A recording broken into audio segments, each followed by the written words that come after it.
another edition of TEW 2020 booking the Golden Age. We're in June of '89 right now, and we're starting to run out of wrestlers for this whole series. So today we're doing Herb Abrams's UWF.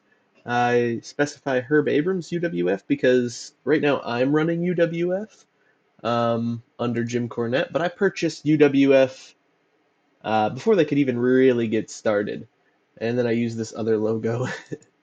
um, but yeah, anyway, I've got this match all set up. We've got a Kurt Hennig, Ric Flair main event that kind of, you know, Kurt Hennig is a kind of a centerpiece in my company, kind of a, uh, not that I made Kurt Hennig or anything, but he's got loyalty to Jim Cornette. He's a home guy. He's one of our homegrown talents to some extent. Uh, Larry works for us as a road agent, and Kurt's been here the whole time. So, that seems like a good one for doing one more based on the company. And we'll go into like how I purchased UWF and how early it was later on in the episode, in between the shows. But yeah, as you see behind us, we've got the Dark Side of the Ring companion, Cocaine and Cowboy Boots, the Herb Abrams story. So we'll back it up and start it from scratch. In 30 years, I have never seen more exciting matches. Wow, down for the count. 1, 2, 3. In 1990, the Universal Wrestling Federation appeared out of nowhere, ready to make a major impact on the wrestling world. The UWF was a dream. I'll tell you, we have some of the finest talent anywhere in the world. The UWF brought together a roster of all-time greats and future stars. It was an ambitious dream of an outsider, a man named Herb Abrams. Purpose of this federation is to have wrestling go back to basics, the way wrestling used to be. I really believed that I was stepping into something new and cutting edge with Herb Abrams and the UWF. UWF, number one, baby, number one! Breaking up the Rockers. While I his planned to do lofty it vision put the UWF on a path to success, as the Herb's last part of dream Marty Jannetty's became episode. everyone else's nightmare. I am going to get you once and for all! Right from the get-go, the show was a joke. The money wasn't legit. Herb had squandered millions of dollars. All hell broke loose.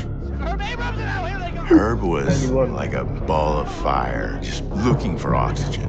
SWAT teams are going to be knocking down the door here in a minute. I couldn't even fathom it. I heard that he was covered in Vaseline and cocaine. It was crazy.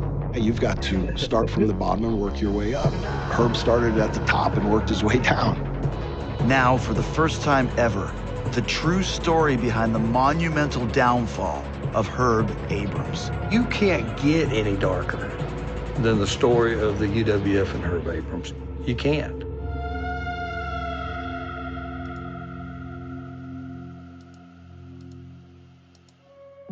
By the end of the 1980s, the WWF dominated professional wrestling, powered by the vision and expertise of Vince McMahon.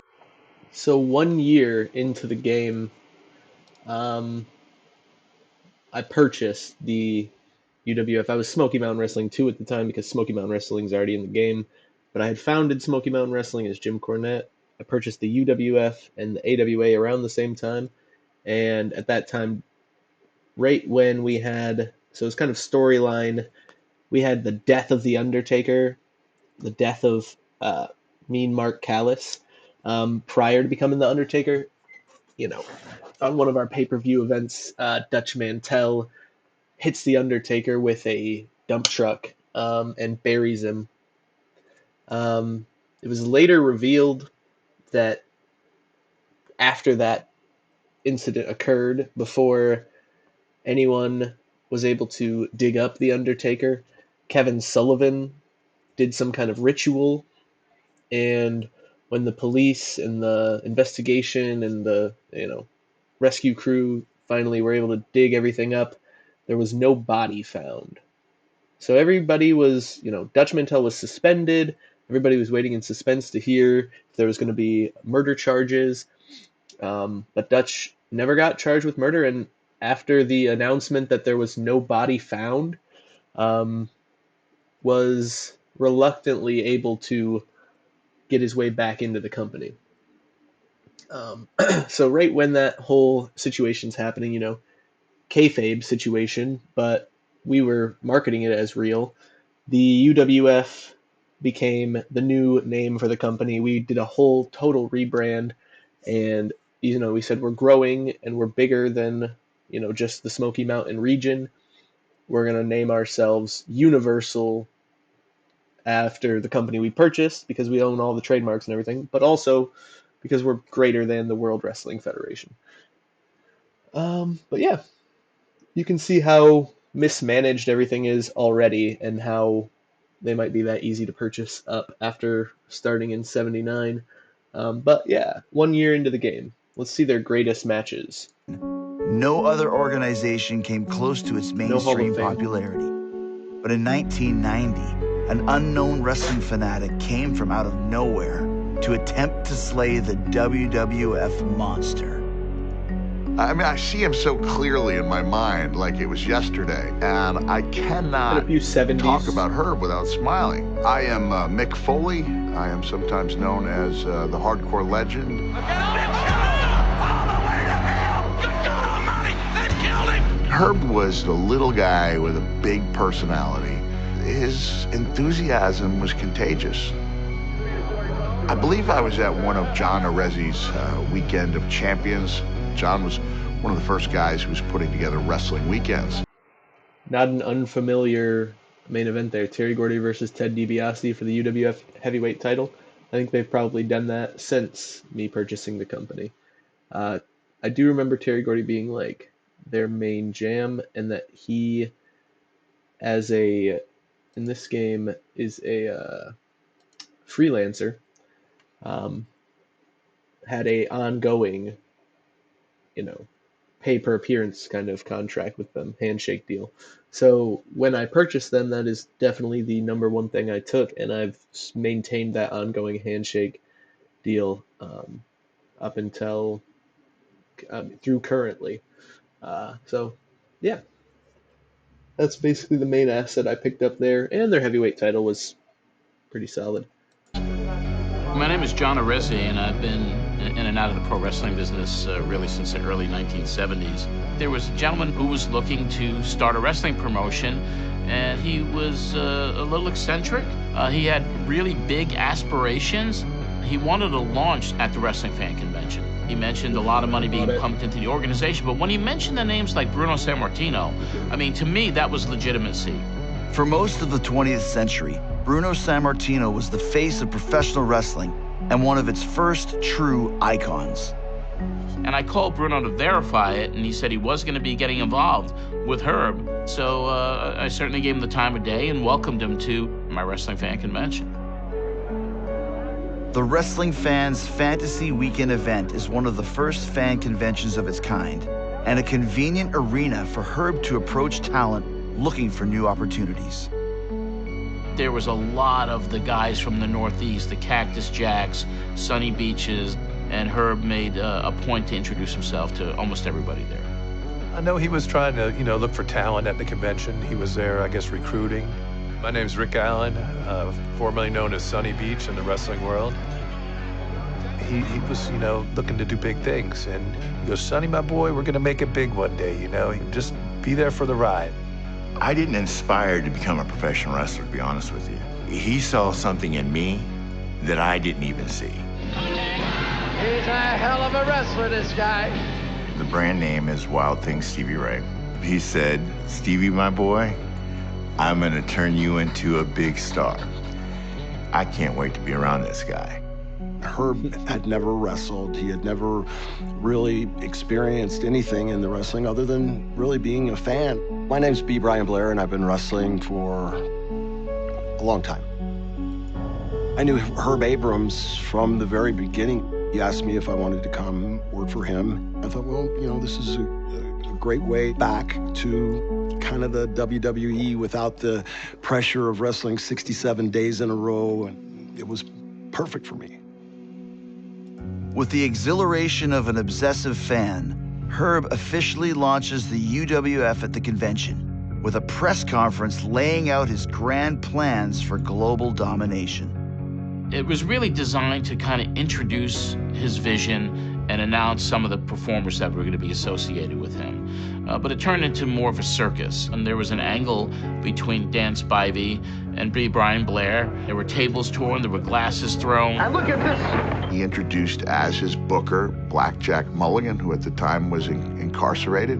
And he mentioned that he was going to be using Bruiser Brody as one of his top stars, but Bruiser Brody had been murdered a year ago.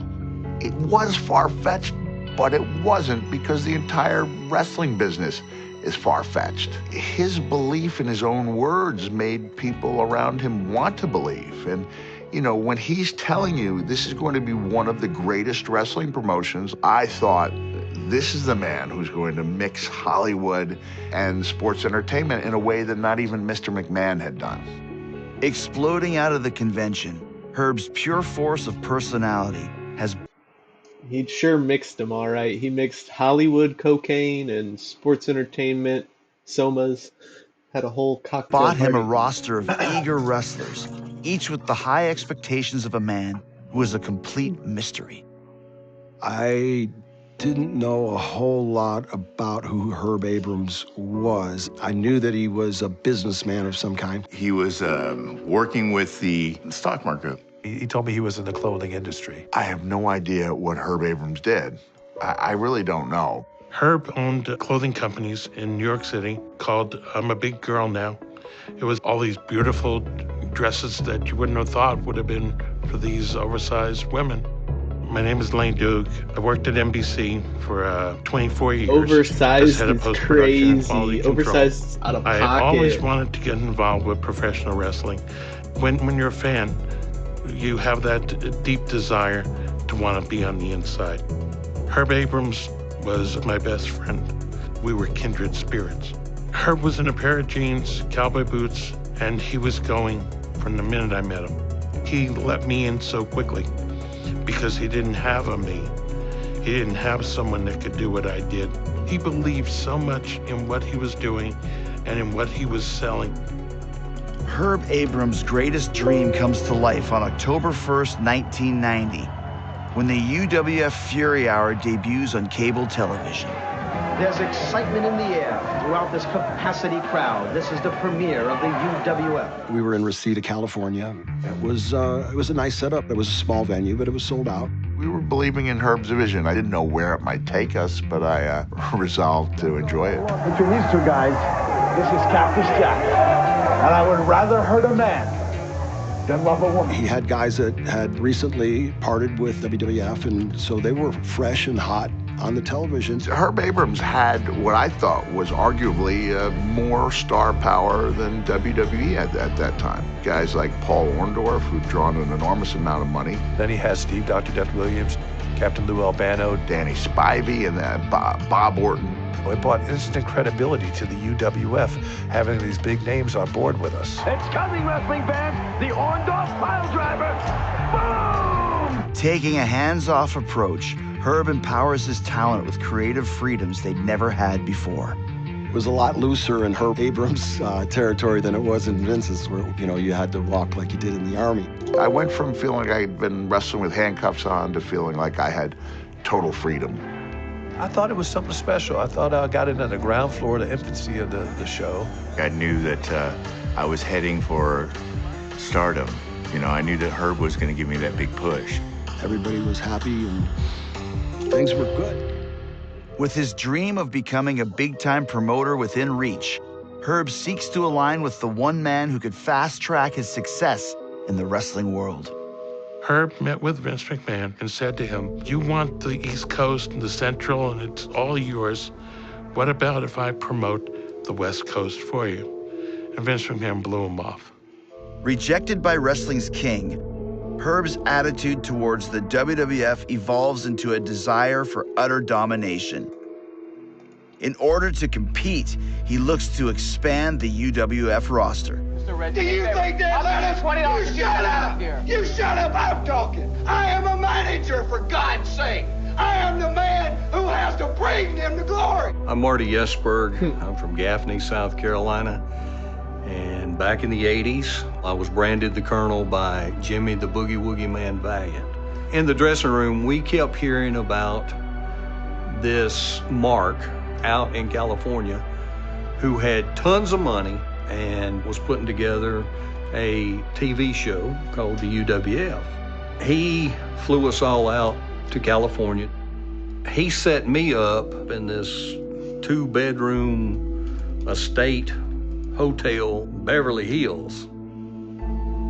And it was all that and a bag of chips. And we wasn't working for him. Understand, we was just going to meet him. You know, I'm like, wow. That night, he knocks on the door, and he has 2 high-end call girls. We're not talking about South Carolina snaggletooth call girls. We talking about Hollywood honeys. He brings these girls into my suite that I thought was my suite. And I'm drooling all over myself because, I mean, I'm thinking I don't even get to see women like this, much less, you know, have this delivered to my room. And in the process, he broke out a little mirror. And he had his nose candy with him. The only thing I can think of is, you know, SWAT teams are going to be knocking down the door here in a minute, and we got 2 high-priced hookers and cocaine everywhere. I didn't know how to get out of the room. I really and truly wanted out of that room. I'm in California. I'm on his dime. I can't call the police. Hell, the room's in my name. So I kind of just sat over in the corner. And, you know, I mean, it was like a live pornography session. And it was a very long night.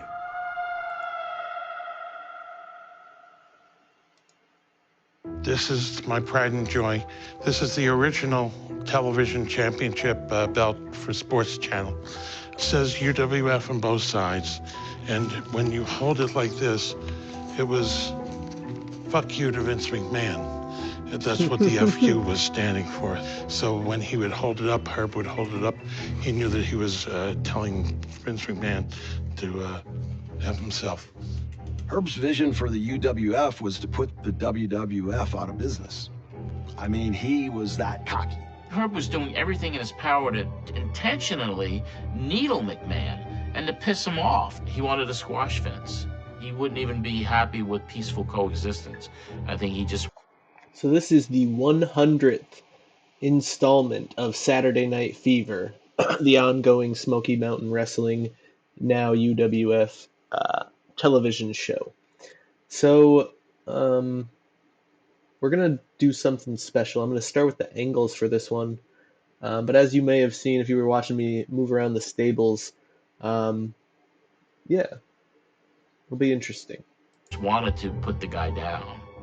With rival WWF far out of view, Herb Abrams takes the opportunity to launch his first attack, bringing in one of Vince McMahon's most prized attractions.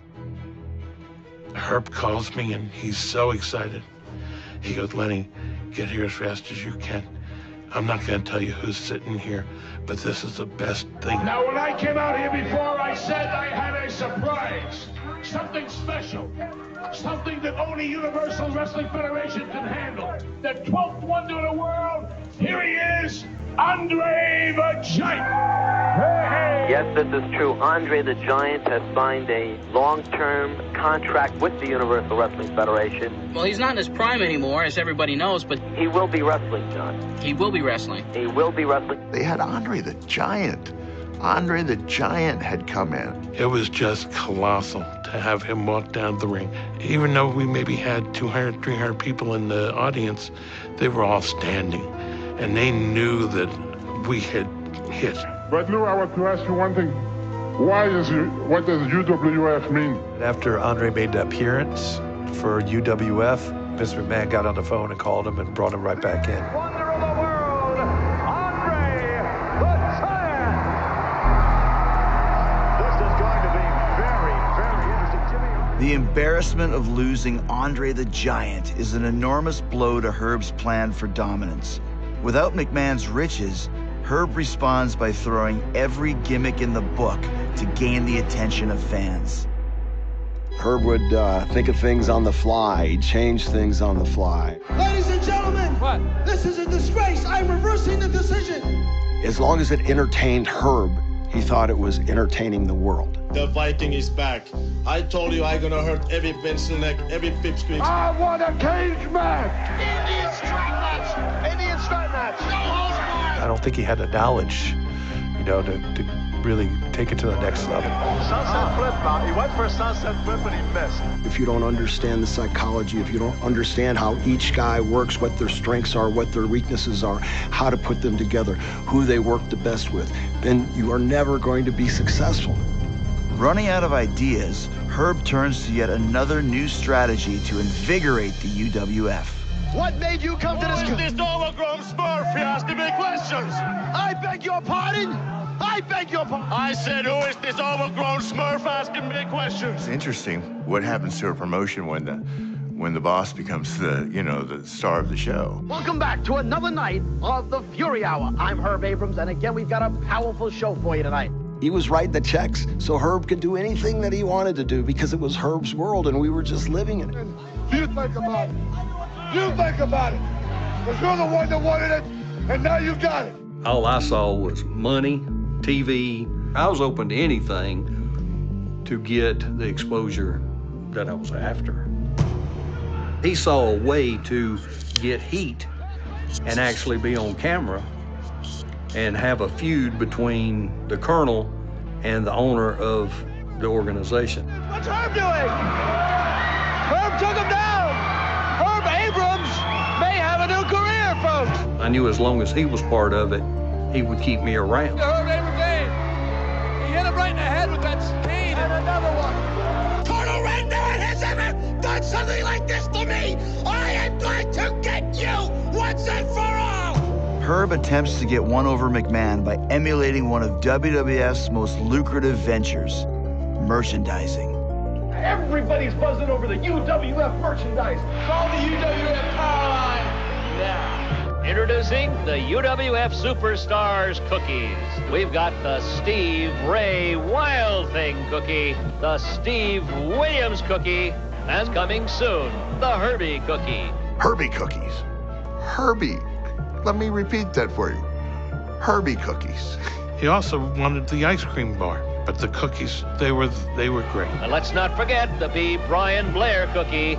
It's honey flavored. Herb is in desperate need of a power play when his television contract starts slipping away. That's Beach Brawl, the battle to crown the Sports Channel television champion. Pay-per-view, $14.95. The UWF Beach Brawl. Call your cable operator today. When I heard that Herb was putting on a pay-per-view, it seemed like the breakthrough moment. It was proven by the WWF, it was proven by WCW. That's where they made the majority of their income, was through their pay-per-view events. And to Herb to step into that arena, maybe he was expecting to roll the dice, get lucky, and then finance the whole operation. High expectations for the UWF's inaugural pay-per-view weigh heavily on Herb. Instead of holding the Beach Brawl in a largely populated area, Herb lands on Palmetto, Florida, over an hour away from the closest major city. Palmetto Manatee Civic Center was a nice venue. I mean, WWF does TV tapings out of there. I think that's one of the reasons why Herb picked that place.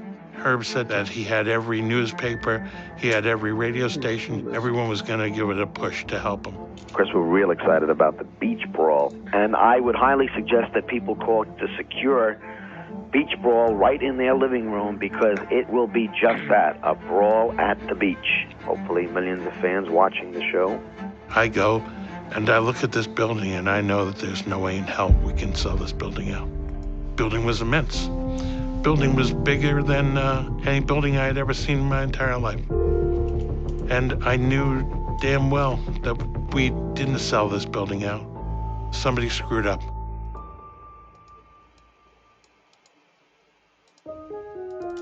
With the UWF's first pay-per-view event just days away, promoter Herb Abrams indulges in Florida's nightlife scene, letting it get the better of him.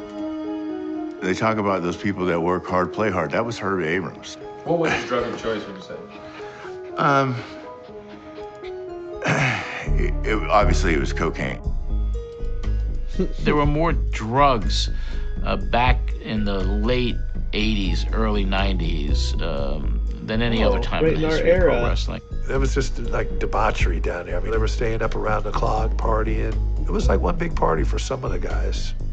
When I got to Florida, he was in his hotel room, and he had been partying. I found Herb to be in really, really bad shape. And I said to him, you gotta straighten yourself out. We've got this goddamn pay-per-view to do. You're gonna kill yourself. Why are you doing this? Len, it's the stress I'm under. And I said to him, Herb, when we're finished with this, we gotta get you into the rehab. If you don't go to rehab, I can't do this with you. Herb's distractions from the beach brawl comes to a head as he arrives to find thousands of empty seats at the arena. They had to cut the auditorium lights down to do the TV show, so nobody knows there's nobody there. That's pay-per-view. That was a pay-per-view. When I saw how few people were in the audience, I'd say to Herb, how can this be? And he'd say, somebody screwed up. He tried to keep upbeat, and he was in there doing the ring announcing and his thing, but I think that really hurt him. Brian, I'm going to go with the doc. So Herb Abrams going with Steve Dr. Death Williams. He was running in and out of the bathroom a lot that night, so obviously he was doing a lot of cocaine. It was the worst pay-per-view, I think, in pay-per-view history. He got like a 0.01, buy rate. That equates to maybe 100. It's either 100 or 1,000 people. It was a financial loss, a tremendous financial loss. Nobody was happy.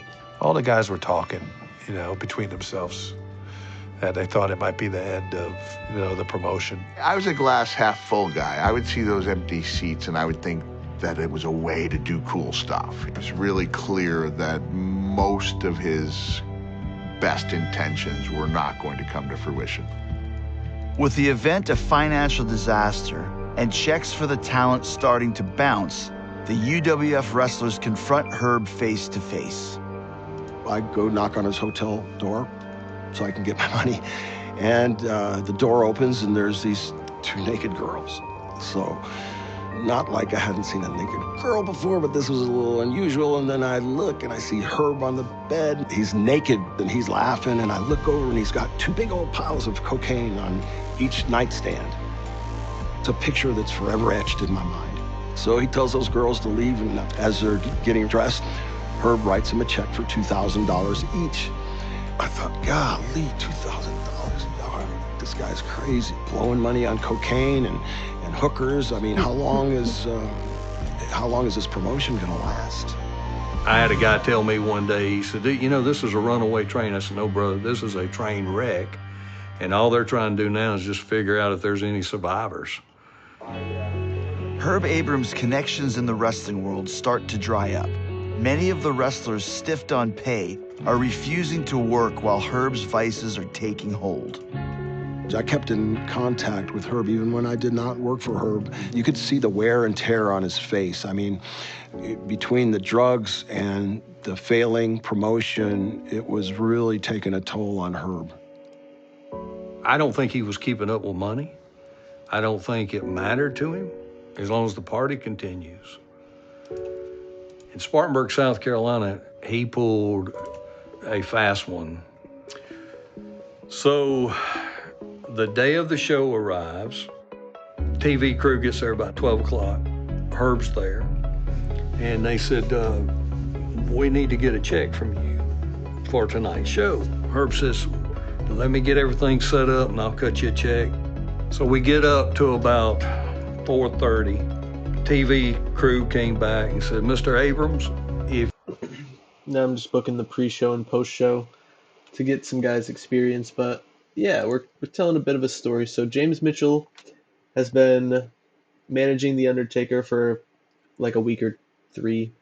Just to kind of see if they have any chemistry. Turns out they didn't. I'm going to see if he does with anyone in the Dark Brotherhood. So he's switching up. He says, I was with the Undertaker just to mess with him. He comes over and brings all of his secrets to Kevin Sullivan and says, I was working for Sullivan the whole time. Sullivan has this moment where he's like, bragging about being this mastermind and all this stuff, because not only did he have Mitchell kind of come over, but he had Pegasus come over earlier in the ongoings. So Pegasus was part of the other stable, the Canadian Stampede stable, or appeared as if when he was first debuting that he would be, and he turned on them. And now he's got James Mitchell coming over from the Undertaker side of things, and he says he's going after Undertaker's belt, and all that good stuff. So, let's see here. Let me add in some pre-show, post-show stuff, but let me know what y'all think about the storyline with the Undertaker. He's basically forming his own faction right now. I have to come up with a better name for it, but yeah. If you don't give us some money, we're packing up leaving. Herb says, okay, let's go up to the office. They call Herb's bank. Mr. Abrams has multi-millions of dollars in this bank account. Confirms it. TV crews look at each other. They say, he definitely got the money. He had 2 bank accounts. He had one that was filthy rich, and then he had the other bank account that he cut this check on that had no money in it. Herb worked something out to where they accepted a check. And I told them, don't accept a check if you don't want to accept a check. And they accepted a check. All hell broke loose. Some of the guys that had worked that show threatened to throw Herb off the 5th floor balcony. And that's when reality hit me upside the head. I was hiding out.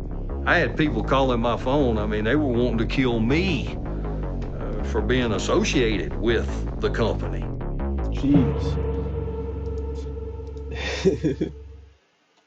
And that's why I had to buy them. As UWF leader Herb Abrams is now forced to promote shows in smaller towns, his party lifestyle grows more intense, and his grasp on reality begins to slip.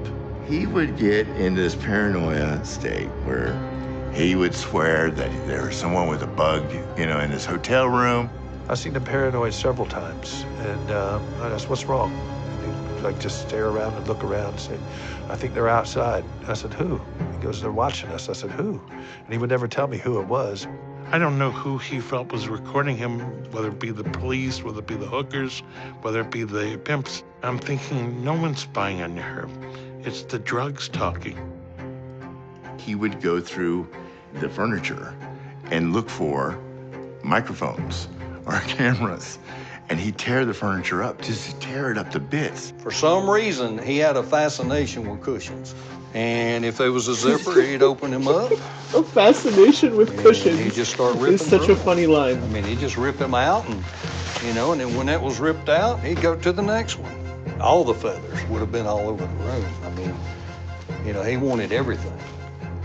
That paranoia thing, it concerned me because there was some truth behind some of that. Is he would go over to the door in the peephole, and he would look through the peephole like this right here. Now, you got to understand, here's this 5-foot-tall, little, naked Jewish fella with cowboy boots. That's the one thing he didn't take off was his cowboy boots. And he's going, shh, shh. I said, what's wrong, Herb? They're coming. They're coming. You hear them. They're coming. Now, what are you thinking during this time? Yeah, they probably coming. Herb's problems escalate further when he tries to put one over on the wrong people. Here he is. He's with this girl who he's supposed to pay off.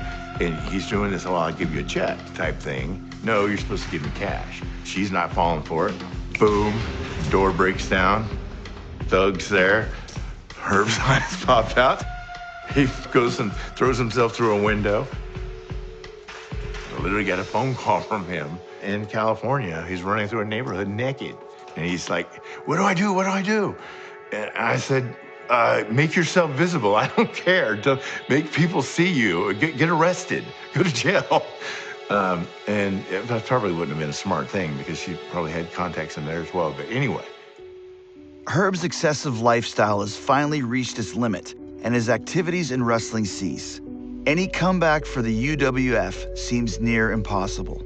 Meanwhile, his old rival Vince McMahon stages one of his most flamboyant events yet. The spectacle of WrestleMania 9 shows Las Vegas casinos that wrestling can be a huge draw. For Herb, it opens the door to a golden opportunity in the city of second chances, his first event in over a year, the Blackjack Brawl. What better way to showcase your product than in one of the preeminent locations in Las Vegas, or in the world for that matter? For Herb to pull off the MGM Grand, it's a wager city, it's a betting city, so obviously he got somebody to take the bet. That was his deal. That was his motif. That's what he did. He would go for the biggest freaking bite he could get, and he'd take it. He was spending an enormous amount of money on the talent that he was bringing in for it. It was a loaded show with big names, and it just seemed like a party. The night before the show, Herb brings me up to his penthouse suite. When I saw the suite, I believed that MGM was going to be packed. I was thinking 17,000 people packed to the rafters. And this overlooked the whole city. And Herb goes, wait till you see this. People are going to lose their minds.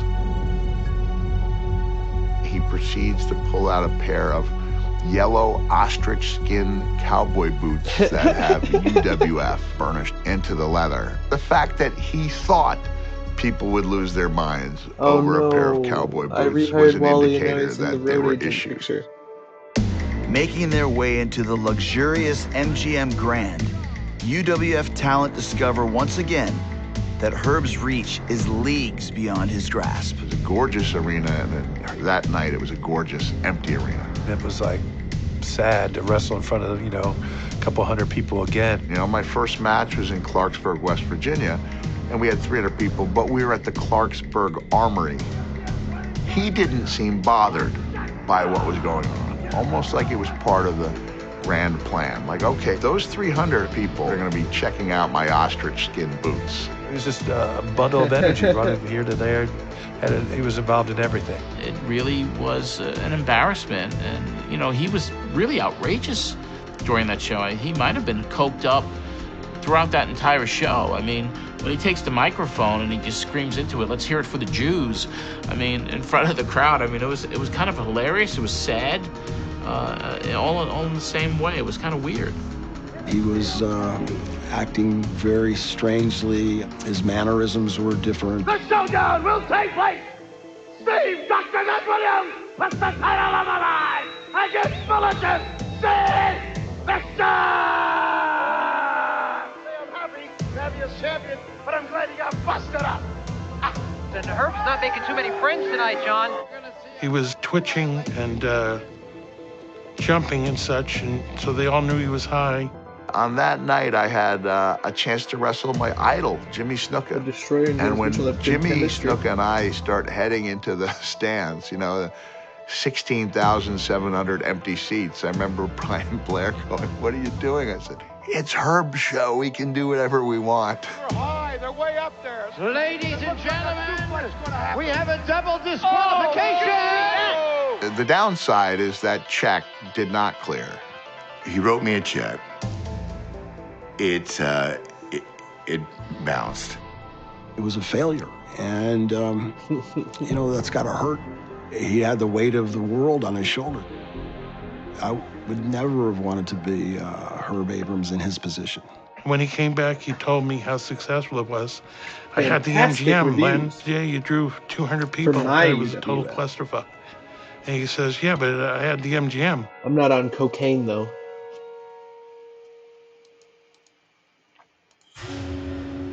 Emotionally and physically defeated by his failure in Las Vegas, Herb's dreams of a wrestling triumph may finally be over.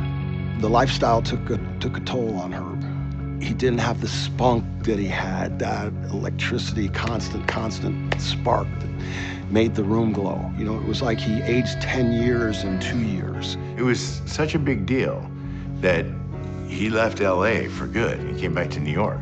I thought he was really cleaning himself up.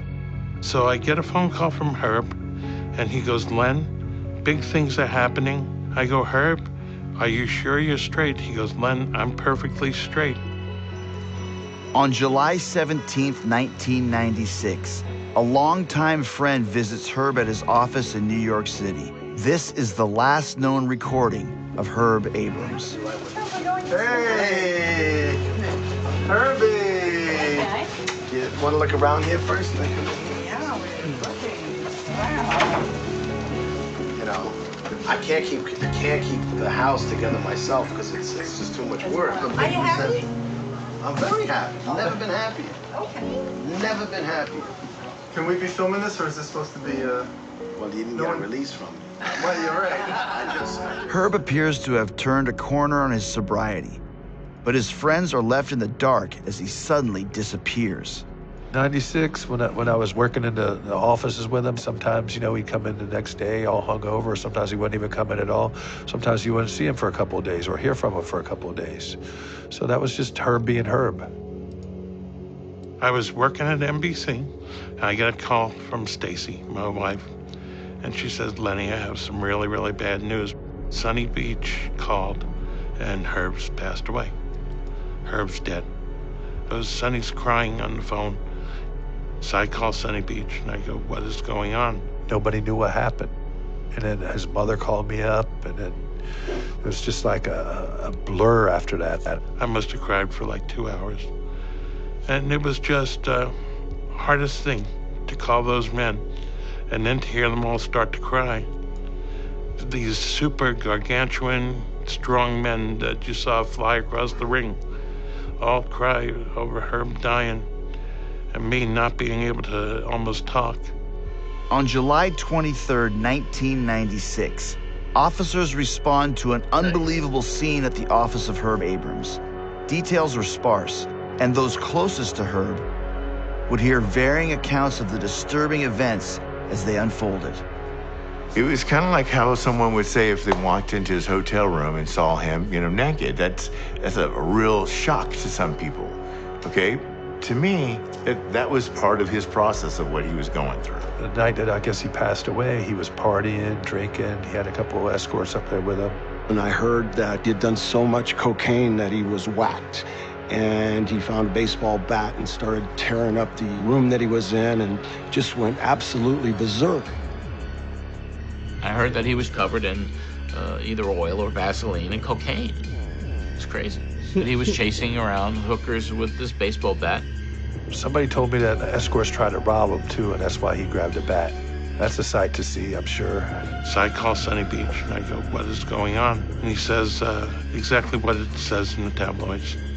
That Herb was running around naked, smashing a baseball bat on the walls and in the office, chasing a couple of hookers with coke all over his body. He had baby oil all over him, and I guess somebody called the police. I heard somebody called the police on him. There's rumors like he got sodomized by police with their batons. I mean, I heard that. I'm going, what the hell? I guess one of the girls ran out of the office and shut the door behind him, and I think he ran into it. And I think that's how he passed away. When the police showed up, I heard he had a massive coronary and died. And what I'm told is that he took his clothes off in the jail and he had a seizure and it killed him. You know, nobody knew if he was robbed. Nobody knew if he got beat up with a baseball bat. So there was all kinds of stories going around at the time, and nobody knew the true story. And still, we don't know, because I wasn't there. So, you know, you never believe everything you hear. Chasing hookers around and, you know, all greased up and died in the back of a police car. The one thing I know is that Herb Abrams left this world doing what he loved. Cocaine and hookers. Yeah. The wild and conflicting circumstances surrounding Herb Abrams' death overshadow his already extreme life and reach urban legend status within the wrestling world. It kind of became folklore. Everywhere we go, you get a Herb Abrams story, you know, and so. There's not a lot of time left in the episode, and I've realized we probably haven't seen my developmental much at all. Since it also shares the name UWF, I figure we'll check that out and just go over some more title history stuff for the rest of the vid. Yeah. Some are better than others, some are true, some you don't know what to believe. When they told me he died, I said, no, he's faked his death. He's left. He's left the country. And I hate to talk ill of the dead. Maybe. If he's dead. But I had a... If he's dead, he's still not sure. ...promotion that was down in Union, South Carolina, that ran under UWF. And this promoter swore to me that the night of his show, this little fella came to the show Booker T. in blue jeans and cowboy boots and asked him what the name of the organization was. He swore it. He said, I'm telling you, he said, that Herb Abrams showed up at my show.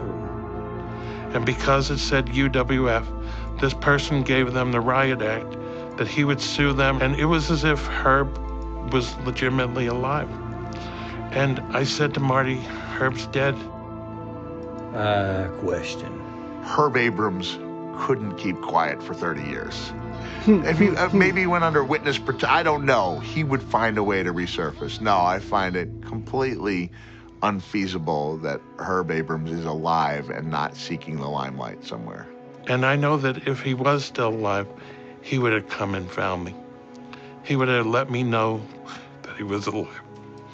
He would have done everything he could to send a message somehow. He wouldn't have stayed away 30 years. He wouldn't have stayed away 30 years. Herb, we miss you. Wish you were still here with us. You know, it could have been a great thing. What's that? You know, the UWF and just what he was doing. If we would have had a little bit more backing, a little bit more support, I think it could have went a long way. And now I'm visiting Herb in the cemetery. We deal, we cope, and we go on. I actually inherited Herb's dog after he passed away. What was the dog's name? Cokie. It was Snow White, the dog, and it was laying in the coke. Herb called it Cokie. Herb loved that dog to death. Herb's style was always to be a generous guy. I picked up the tab for everything. But again, that's easy to do with other people's money. If it was his hard-earned money, he would still do the same.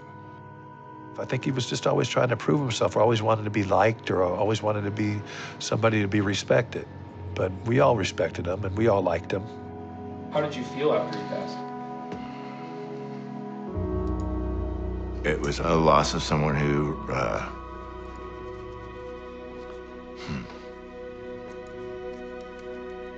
See who could go in my Hall of Fame. someone who believed in me. Jim Cornette. Shawn Michaels. Jerry Lawler. Sting can make it in now. I'd say Callis can make it in now. truly brought life. Steiner Brothers. Kurt He brought Hennig. it out of me. Nice. Without their fallen leader, the UWF faded out of existence and into the memories of those who fought to bring it to the top. I think Herb should be remembered as a person who tried to do something special in the wrestling industry. I think Herb Abrams was this bizarre character who wanted to become a major player in the pro wrestling business, and he was never able to succeed because he got in his own way. from his personal demons to the way he ran his business. The worst thing that Herb Abrams right did, whether you hear about that he was involved with hookers or coke or this or not paying people, the worst thing that Herb Abrams ever did to me was die. It's haunted me for the entire time of this 30 years. And this is the only reason that I've ever talked about, the first time I've ever let the secret of the UWF out. And you have it, the best that I could give it to you today. He had the enthusiasm and I think the courage to try to live out his dream. He was such a die-hard fan that was his downfall. He would love the negative that's on the internet. He would love it all. Why is that? Because he was Herb Abrams. He was a thing unto himself. I have to believe this is the way Herb would want it. You know, like maybe he got in death what he didn't have in life, and that is he became a legend. Last question. If he was alive today, what do you think he'd be doing? Time.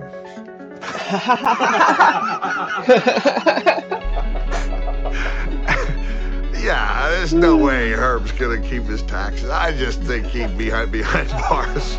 He would have hurt no one except himself, and I'd be visiting him, and we'd be toasting with a glass of milk and Herbie cookies. Herbie cookies. All right, y'all. Thanks for checking that one out with us. Thanks for watching, and we'll see you in the next one. Peace. Oh, I did notice too, I hit my follower goal when I was offline. Someone followed when I was offline. The next TEW Tuesday stream I do, or maybe just the next stream I do, I noticed nobody really hopped on this one. But the next stream I got a couple of you all on. We'll do the 20 dumbbell curls to do it. And, I'll do it at the end of the stream just so it's not invasive in the front of the content. But then we'll do, anyone who subscribes throughout the stream, we'll add them on to the end. So if it's 25 by the end, I'll do 25, maybe even 50, whatever it takes, y'all. Peace out. See you in the next one.